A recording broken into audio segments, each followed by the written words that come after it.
Amen. Amen.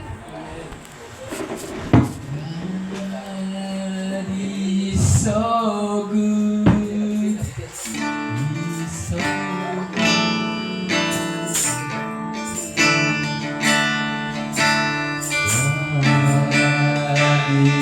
so good. God is so good. God is so good. He's so good to me. Kanta natin, I love Him so. I love Him so. I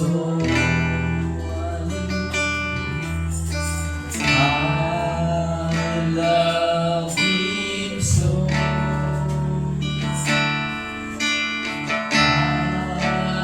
love Him so. He's so good to me.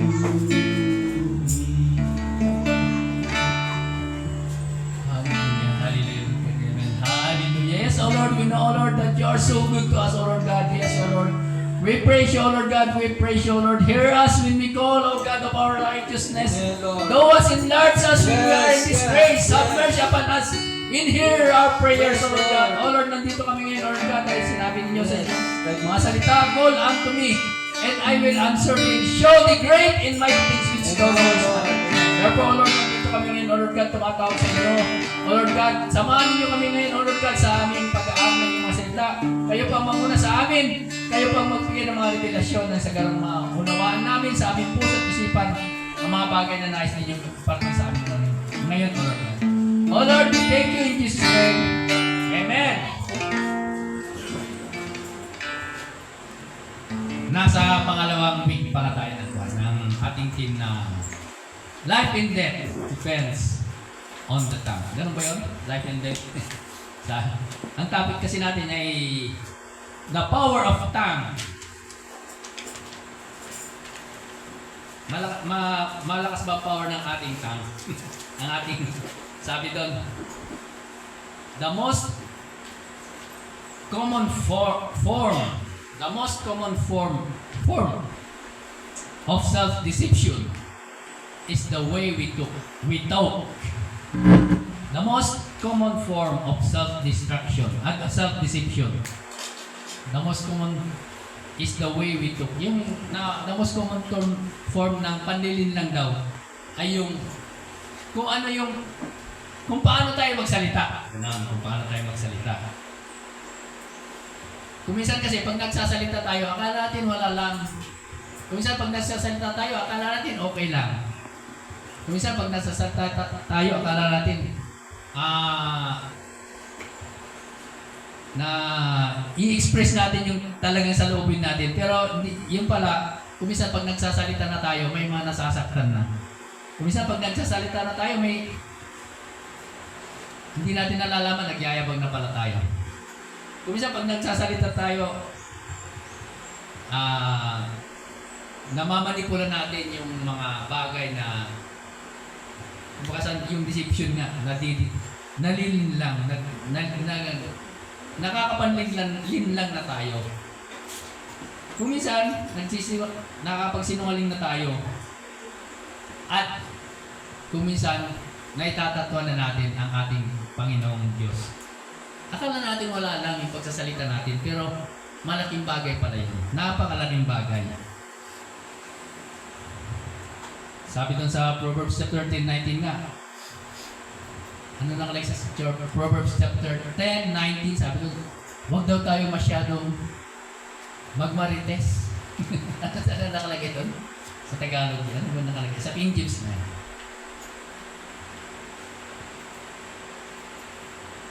What you say shapes the bottom. Sa karamihan ng mga salita ay hindi nagkukulang ng pagsalansang, ngunit siya nagpipigil sa kanyang mga Yung King James Version, yung masalita daw. Yan. Tagalog yan, ito Tagalog na King James Version yan. Ang taong masalita ay malapit sa pagkakasala. Kaya nga, yung mga taong machismis, malapit yan sa pagkakasala. Ngunit ang nagpipigil ng dila ay dulong ang pakilala. Yan, Tagalog version po ng King James yan. Ang Bible, ang Biblia. Yung King James sa English. Sabi doon kasi, hindi gusto ko kasi yung masyadong masalita. Huwag daw masyadong masalita. Yan, in the multitude of words, doon nagkakasala ng pala tayo. Kaya huwag po tayo masyadong machismis. Nakakasala ng pala tayo. Right.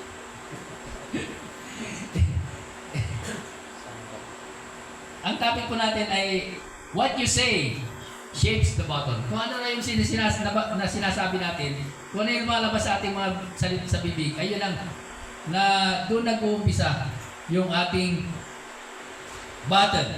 Alam niyo po yung hindi lang sa ito continuation kasi ito ng ng topic natin na yung may topic natin nung nakaraan.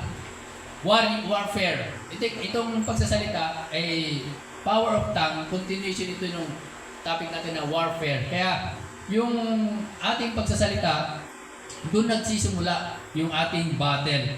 Sabi doon, minsan hindi minsan hindi raw si Satanas ang problema ng kalaban. Kung minsan hindi raw si Satanas ang kalaban natin. Minsan, kundi yung ating sarili mismo. Yun nga yung nabanggit kanina, the way we talk, dapat alam natin kung paano. Kasi kung minsan di natin nakakalam, nakakasakit na tayo. Anong sabi doon sa James chapter 1 verse 26? Sabi doon, kung inaakala ni Numan na tayo ay maka-Diyos bang nakalagay doon o religyoso? Ngunit hindi naman siya marunong magpigil ng salita, dinadaya lamang niya ang kanyang sarili. Kung inaakala ni Numan na siya ay religyoso, ngunit hindi naman siya marunong magpigil ng dila, dinadaya lamang niya ang kanyang sarili. Walang kabuluhan ang kanyang pagiging maka-Diyos. Kaya dapat ma-reflect sa ating katauhan na tayo ay maka-Diyos. Dapat bantayan natin yung ating ating salita. Amen ba? In spiritual warfare,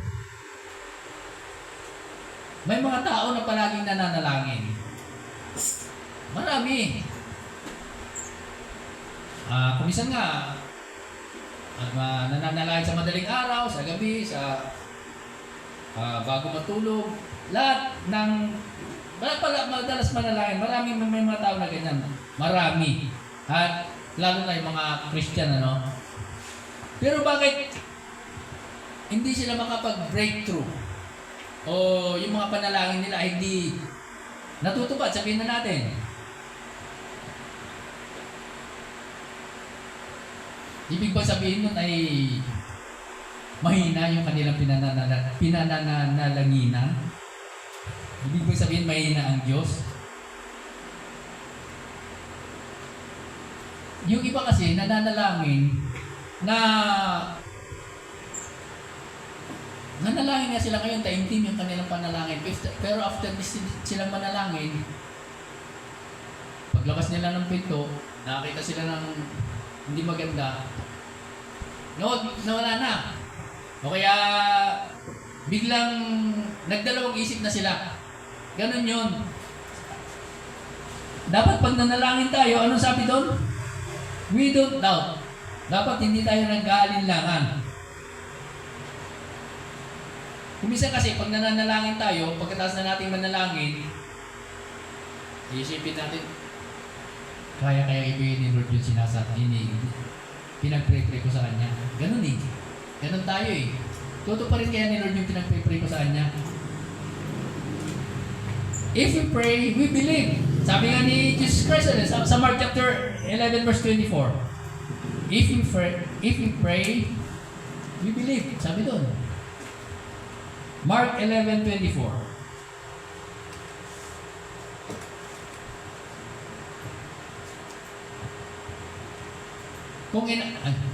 Therefore, I tell you, whatever you ask for in prayer, believe that you have received it, and it will be yours. Yan. Kailangan po, pag nanalangin tayo, maniwala tayo. Marami po mga supporting verse dyan eh. Tingnan, sa Matthew verse 21, chapter 21, verse 22, nakalagay din yan. Matthew 21, verse 22. Alos parehas lang yun. Alos parehas lang ba? Mga supporting verse natin.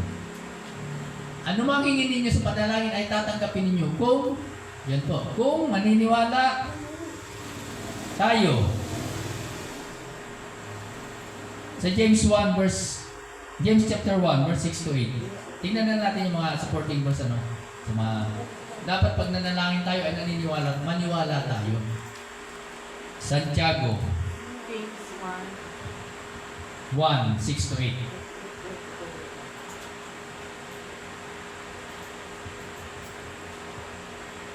Subalit ang humihingi ay dapat magtiwala, yan po, sa Diyos at huwag mag-alinlangan, sapagkat ang nag-aalinlangan ay parang alon sa dagat na itinatapoy ng hangin kahit saan.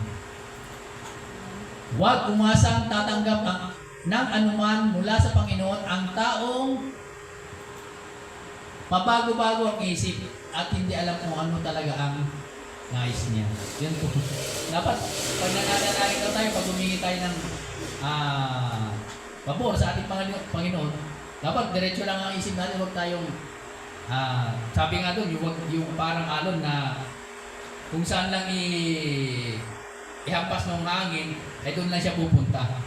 Dapat naka-straight, naka-focus yung ating isip doon sa pinanalangin natin. Kaya napakahalaga po yun, yung dapat maniwala tayo sa ating panalangin. The battle is not won by shouting louder, but by speaking. Napag-aralan natin nung nakaraan, no? Na si Jesus Christ, nanalangin, narinig siya ng mga kasama niya ng stone throw. Ibig sabihin, nanalangin si Jesus Christ ng loud. Pero sinasabi dito sa pinag-aaralan natin ngayon, the battle is not won by shouting louder, but by speaking truer. Yon, hindi naman sinabing pag nagdasal ka ng malakas, hindi tutugunin ng Panginoon, kundi yung dapat, yung totoo, ang sinisigaw natin. Yun po yun. Kaya, sinasabi nila kasi kung minsan may nagkaka-conflict sa mga salita, sa mga word of God. Hindi po. Kahit na sinabi dito na, the battle is not won by shouting louder, but, may nakalagay kasi, but by speaking true word. Kung ano yung tama lang daw, ang sasabihin natin, ang isisigaw natin. Kaya yun po yung nananalo sa laban. Hindi lakasan ng boses ang laban, kundi laliman ang pananalig. Si Jesus Christ po, nung nanalangin na yung pinag-aralan natin nakaraan, na sabi ko, maingay siya kasi ibig sabihin matindi yung pananalig niya nung nanalangin siya na yun. Alam niyo ba yung nangyari nung nanalangin siya, di ba? Pinagpawisan siya ng dugo habang nananalangin. Kaya matindi yung kanyang panalangin habang nananalangin siya. Kaya, yun po, dapat pag nananalangin tayo, kailangan yung totoo at laliman natin yung ating pananalig. Hindi emosyon ang nagwawagi, kundi yung katotohanan ang binibigkas. Kuminsan kasi may nakikita tayo na masyadong emosyonal sa pananalangin, pero hindi po yun. Kundi yung katotohanan. Dapat yung ilang ulit niya sinabi dito yung katotohanan. Dapat Doon una, speaking truer. Dito is yung katotohanan lang. Alam niyo po, pwede ko gawing example dito yung yung alam niyo po yung 400 na propeta ni Baal na nanalangin na nilabanan ni Eliseo. Eliseo ba? Si Elias. Si Eliseo siguro yun. Sa 2 Kings nakalagay yun. 1 King pala. 1 King 17 ba? Ay, maybe. Wala kasi. Nung yung mga 400 propeta ni Baal, nanalangin sila, emotional talaga. Na sabi yung pa, nung inabot na sila ng ilang oras magmula tanghali hanggang umaga hanggang hapon, bago mag-alas 3, nananalangin sila. Sabi pa nga ni Eliseo, sorry. Sige, lakasan pa ninyo ang inyong boses, baka natutulog ang inyong Diyos, sabi niya. Tapos, sabi niya, ang ginawa ng mga propeta, naglaslas pa sila, sinugatan nila kanilang mga katawan para pakinggan sila siguro para bigyan sila ng atensyon para makuha ang atensyon ng kanilang Diyos. Pero hindi po 'yon. Hindi emosyon ang nagwawagi, kundi yung katotohanan. Si Eliseo po, nung nanalangin siya,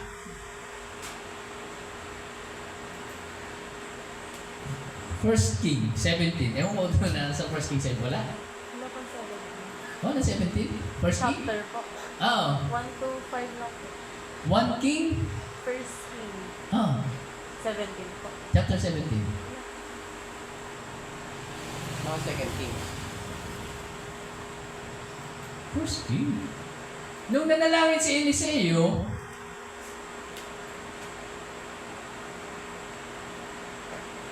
napakakunti lang ang panalangin niya, sabi niya. Hindi ko saulatin yung panalangin niya, pero ang panalangin niya, biglang tinupok ng apoy yung kanyang alay. Yun ang kanyang kasi ang kasunduan nila. Pag tinupok ng apoy yung alay mo, na baka, ibig sabihin, true yung Diyos na pinananalanginan mo. Kaya yun ang kasunduan nila. Kaya nung nanalangin si Eliseo, tinugon siya ng Diyos na ibig sabihin, sa isang iglap, tinugon siya ng Diyos. Kaya yun po ang nangyari. Kaya hindi po emosyon ang nagwawagi, kundi yung katotohanan. Kala ko wala. Ha? Meron pala. Kaya yun po, hindi emosyon ha. Sige, okay na. Sumagi lang sa isip ko eh. Sa Mark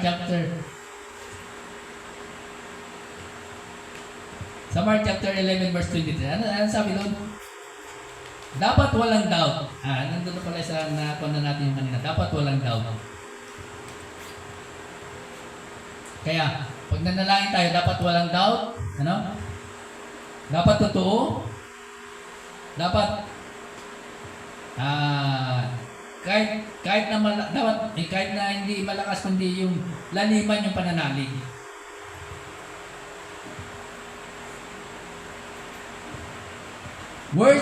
Words number 2. Words define your position. Ang salita mo ang magpapanalo sa iyo. Yun po mga salita natin, yun po mga lumalabas sa ating bibig, yun po yung nagpapanalo sa atin sa laban. Kaya tignan natin sa Romans chapter 10 verse 10, ano?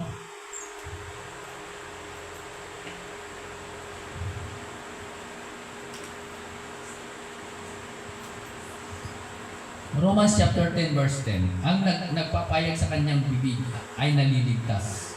Hindi ang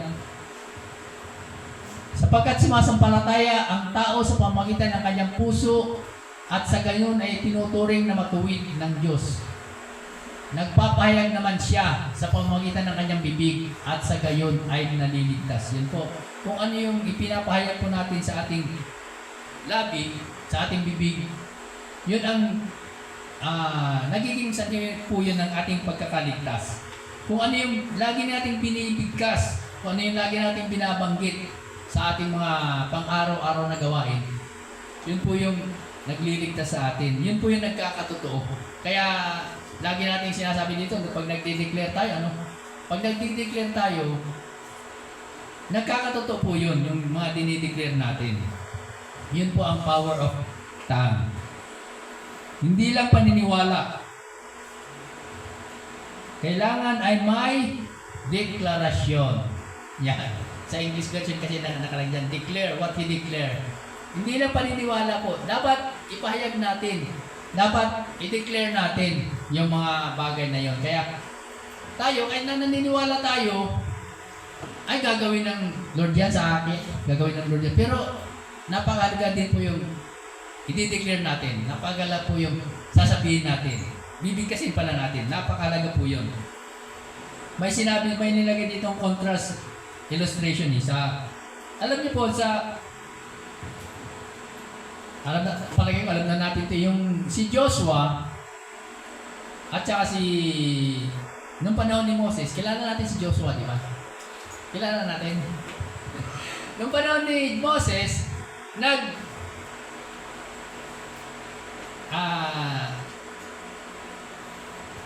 tingnan natin sa Numbers chapter 1, Numbers chapter 13, verse 17. Mahaba kasi ito.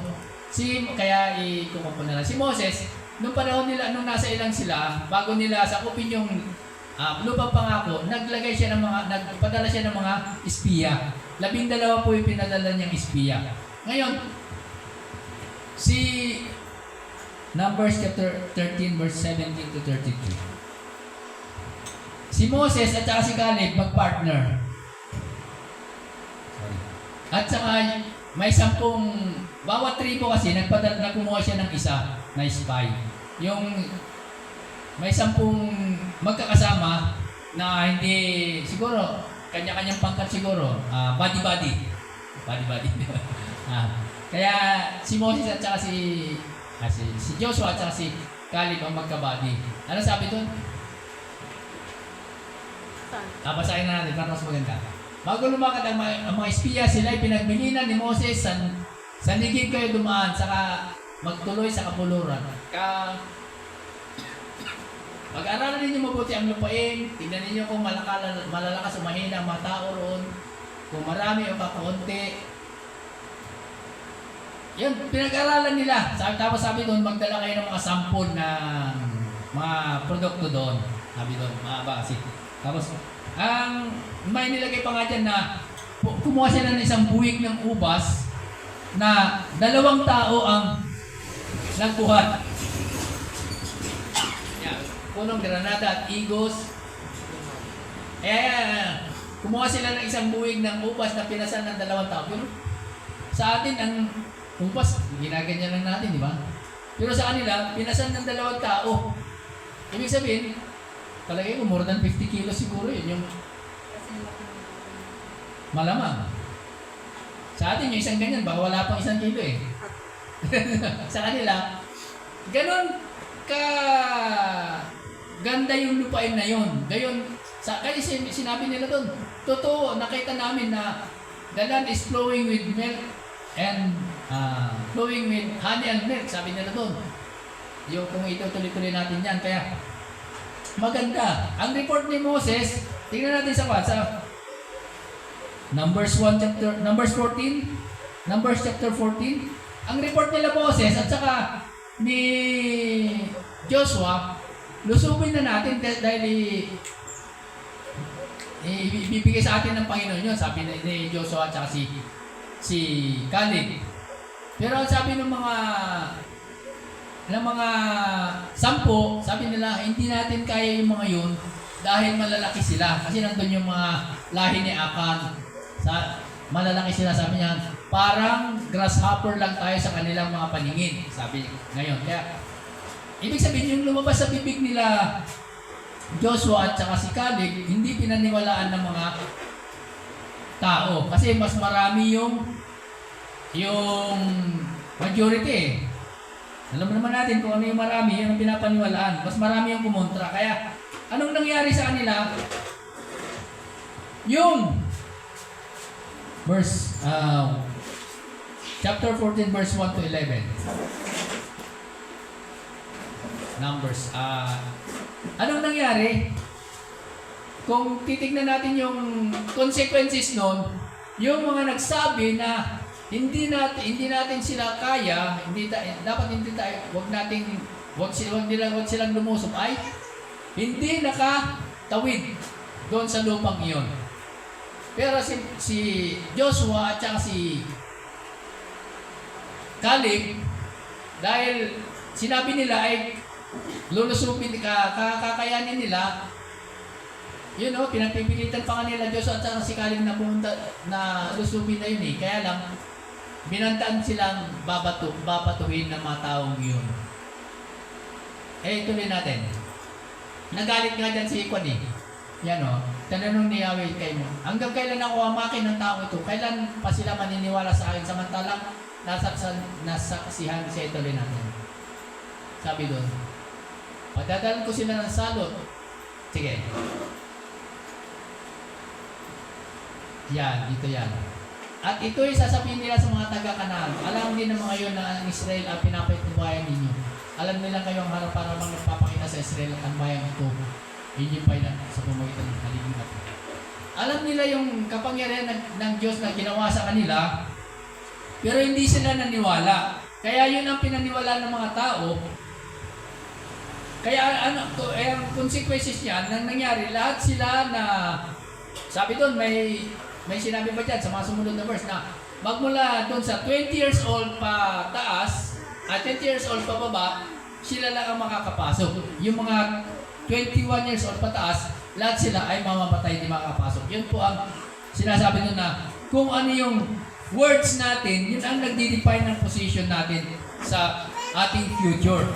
Kaya kung ano yung binabanggit natin, yun ay magpapanalo sa atin. Yun po yun. Kung sinabi natin na sugurin natin, kaya-kaya, tutulungan naman tayo ng Diyos. Pero kung kumontra tayo, paparusahan tayo ng Diyos. Gusto ko lang banggitin ito, ano? Itong panahon na ito, takot na takot sila. Pero nung nalusob na ni Joshua nung nakatawid na sila Joshua, nung nilusob nila yung Jericho, alam niyo po, nagpadala din si Joshua ng mga spy eh. Pero anong sabi nung babaeng pinuntan nila? Sabi doon, takot na takot kami, sabi nila. Dahil nalaman namin hindi pala, takot na takot ang mga tao, sabi nung sa Joshua. Takot na takot yung mga tao dahil nalaman nila na yung ginawa ng Diyos sa kanila, ito yung ginawang kababalaghan ng Diyos na pagligtas sa kanila. Takot na takot yung mga tao. Yun ang hindi alam nung mga Israelita na takot na takot pala yung mga tao sa kanila. Kaya yun. Hindi natin alam na gumagawa ang Panginoong Diyos ng mga paraan para kung ano yung inutos niya, magiging okay lang. Siguro kung nalaman nila yun, ng mga Israelita na takot yung mga tao sa Jericho, ay siguro lumusog din sila. Pero hindi nila nalaman eh. Kung baka saan, nagmatigas lang sila. Meron ba yan? Nabanggit ko lang na dahil sa pangyayaring yun, ay takot na takot pala yung mga taga-Kanaan sa mga Israelita. Ngunit hindi pinaniwala ng mga tao. May solusyon. May salitang nagpapalakas at may salitang nagpapahina. Tama naman yun, di ba? Kuminsan ang salita natin nagpapalakas, kuminsan ang salita natin nagpapahina. Ng isang bagay, ng isang tao. Tingnan natin sa Proverbs chapter 15, verse 4.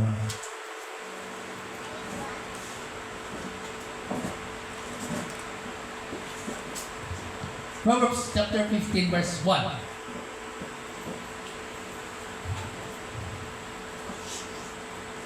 Yan. Ang malumanay na sagot, nakakapawi ng galit. Yan. May mga salitang nagpapalakas at may salitang nagpapahina. Verse 2. Ngunit, verse 1 muna. Ngunit ang tugong marahas puot ay hindi mawawaglit. Verse 2. Ang dila ng may unawa ay nagbubunga ng kaalaman. Ngunit ang bibig ng mangmang ay bukal ng kahangalan. Verse 4. Ang magiling na salita ay nagpapasigla sa buhay. Ngunit ang matalas na pangungusap ay masakit sa kalooban.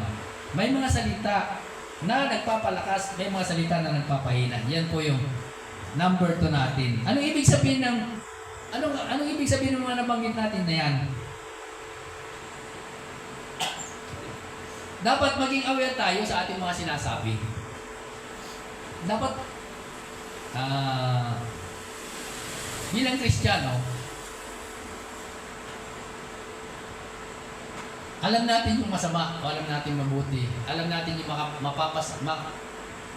nakakasama, alam natin yung nakakabuti.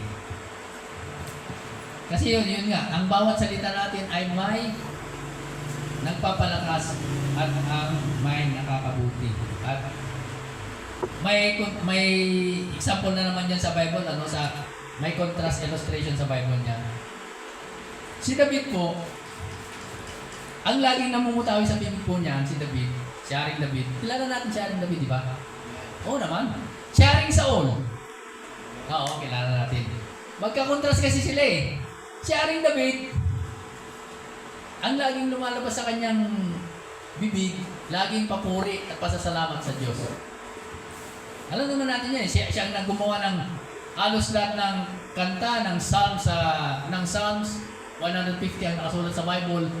Halos lahat siya ang gumawa. Hindi naman sa kanya lahat, pero halos lahat siya ang gumawa. Kaya pag sinabi, ang isa sa mga sikat na kanyang awit na yung Psalm 23. Sino po nakakaalam ng Psalm 23? Dapat i-memorize natin yun. Maganda po yun. Maganda yun sa panalangin, maganda sa magandang pwedeng i-share natin sa ating mga kaibigan. Psalm 23. Ano nakalagay doon? Yun po kasi laging lumalabas sa namumutawi sa bibig ni David, Sabi doon. The Lord is my shepherd, sabi doon. I shall not be in want. He maketh me to lie down in green pasture. He restores my soul. He leadeth me in the path of righteousness for His name's sake. Sabi doon. Though I walk through the valley of the shadow of death, I will fear no evil. Sabi doon. For thou art with me, thy rod and thy staff they comfort me. Lahat ng papuri, ng pasasalamat, binigkas niya doon. Ngunit si Saul, alam niyo pong ginawa ang ugali ni Saul, lagi po siya nagre-reklamo. Magmula po nung naitalaga siya bilang hari, wala siyang ginawa kundi salungatin yung mga sinasabi ng Diyos sa kanya. Wala siyang ginawa kundi yung kanyang sariling mind lang, yung akala niyang tama, pero hindi pa natama sa paningin ng Diyos. Kaya napakalaki po ng diferensya nila. Si Haring David, lagi ang lumalabas sa kanyang bibig ay magaganda, papuri sa Panginoon. Si Haring Saul, lagi siyang nag-aalinlangan sa Diyos. Laging ang ginagawa lang niya yung kanyang mga naisip na tama. Mapapasa po natin yan sa 2 Samuel, yung buhay ni David at saka si Saul. Ano pong nangyari ang consequences nun? Si Haring David po, itinaas at naging hari. Hindi pa hari sa Haring David nun. Si Haring Saul, ibinaba, nawala sa kanya yung pag-hari, nawala sa kanyang kaharian. Kaya napakalaki yung nagagawa po ng ating pagpupuri ng mga lumalabas sa ating bibig na dapat maganda. Mga salitang nagpapalakas at hindi nagpapahina ng ating pananalig sa ating Panginoon, ng ating pananampalataya. Number 3. May salitang humihila pabalik. There's a word that drags you down. At may salitang itinutulak ka naman pasulong. It will push you up. Alam, ang magandang verse po dyan sa kwan natin, itong key verse natin sa month na to. Yung Proverbs chapter 18 verse 21, ano? Power of life and death. Sabi, Proverbs 18:21.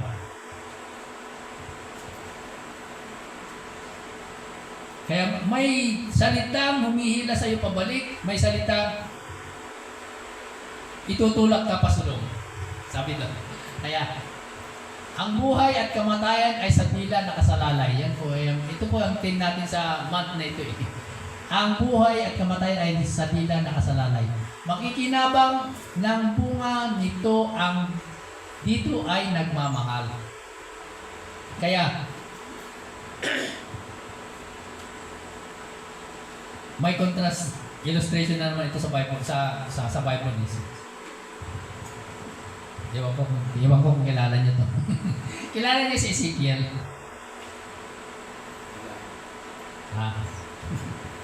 Yung nagtitindahan ako. Si Ezekiel, si Prophet Ezekiel, nag-prophesy siya. Tignan nga natin sa Ezekiel chapter 37, verse 1 to 14. Si Prophet Ezekiel, nagkaroon siya ng pangitain yata na nakakita siya ng maraming bones, mga buto palansay. Tapos, anong sabi ng Diyos sa kanya? Ezekiel chapter 37 verse 1 to 14. 37, 1 to 14. Ano sabi ng Diyos sa kanya? Mag-prophesy ka sa mga bones na yan, sa mga butong yan. Ibig sabihin,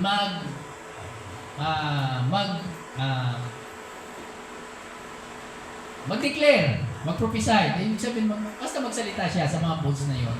At ang sabi, yan, magpahayag ka sa mga kalansay na ito. Sabihin mo, mga tuyong kalansay, tingin ninyo ang salita ni Yahweh. Ito ang pinasasabi niya, bibigyan ko kayo ng hininga at kayo'y mabubuhay. Lalagyan ko kayo ng litid at laman at mabalutin ng balat. Bibigyan ko kayo ng hininga at kayo'y mabubuhay. Sa gayon, makikilala ninyo ako si Yahweh. Hanggang verse ba yun? Hanggang 14 na, matagal rin. Kaya po, si Ezekiel, kung hindi siya nag-prophesy, kung hindi siya nagkikias ng mga salita, hindi naman mangyayari ito eh. Kaya, napakalaga po yung binibigkas natin. Dapat nagbibigkas tayo. Nung binigkas niya dun sa mga bones, ang bagay na ito, nagkaroon ng nagkaroon ng laman yung bones. Anong ka-contrast niyan sa mga Israelita? Alam naman natin yung mga Israelita, di ba? Yung mga Israelita, simulat umpisa pa lang, panay na ang reklamo. Panay na ang reklamo nila. Pagka hindi pa sila nakakatawid ng Red Sea, nagre-reklamo na sila eh. Kasi akala nila hindi sila makakatawid, akala nila mamamatay na sila dun kasi napaligiran sila ng bundok. Tapos hinahabol sila ng mga Egyptian. Tapos nasa harap nila yung dagat, akala nila masusupit na sila doon. Pero doon pala nagreklamo na kagad sila. Pero nung makatawid sila, panay pa rin ang reklamo. Kaya dapat, pag nag-prophesy po tayo, pag nagbibigas tayo ng ating mga salita, ay yung positive. Tulad nitong sabi ng ni Ezekiel na sabihin mo sa mga bones na yan, mas magkaroon sila ng laman. Pag nagbibigas po tayo ng mga salita sa ating mga kasamahan, pag may mga problema po ang ating mga kasamahan, huwag po nating mas lalong idiin. Hindi po. Pag nagbitaw tayo ng salita sa kanila, sabihin natin yung mga pangako ng Panginoon. Yun po ang gustong iparating dito na may salita na makakahila sa ibababa, may salita na may tutulak ka pataas. Pag may mga kasamahan po tayo na hindi maganda ang dinadaanan, alam naman, pag may problema, wag po natin lalo siyang idiin. Kundi bigkasin po natin yung mga salita na makakaangat sa Kanya. Lalo na yung mga pangako po ng ating Panginoon. Napakaraming pangako ng ating Panginoon. Tulad ditong ginawa na prayer po sa ni Ezekiel. Kung iisipin natin, pag may halimbawa, kung may problema ang isang tao, sasabihin natin, Ganyan kasi, yan lang yung nagagawa mo eh. Kaya ka nagkaroon ng problema. Hindi po yun. Dapat sabihin natin na mahal siya ng Diyos at may mga pangako, may gagawin pa ang Diyos sa kanya. Kaya yun po. Ano po ang naging consequences? Yung mga Israel, nabanggit ko na kanina na sila ay hindi nakatawid doon sa lumang pangako. Kaya, huwag tayong masyadong mag-murmur. Ano ba yung pag-mag-murmur? Ano ba yung mag-murmur? Yung laging bubulong ka na. Ano ba yun? Yun po yung mga Israelita ganun eh. Lagi sila, nakalagay sa Bible po yan. Lagi silang murmuring. Lagi silang nagkaganon na yun po ayaw-ayaw ng ating Panginoon po yun. Conclusion. Araw-araw, tayo ay nagsasalita. Ang tanong, kaninong panig ang tinutulungan natin pag nagsasalita tayo? Ang panig ba ng Diyos o ang panig ng demonyo? Sabi doon sa keywords natin, anong nakalagay sa keywords natin sa James chapter 1 verse 26? Wag. 1 verse 26. Kung inakala ni naman, yan, kung inakala ni naman na siya ay maka-Diyos, religyoso, ngunit hindi naman siya marunong magpigil ng tila, dinadaya lamang niya ang kanyang sarili. Walang kabuluhan ang kanyang pagiging religyoso. Dapat po, yan po ang message ngayon na dapat guard our tongue. Dapat pag nagsalita tayo ay hindi po nakaka-down ng tao, kundi nakaka-up. Papanggitin ko lang po ito tingnan nga sa Proverbs chapter 6 verse 16 to 19.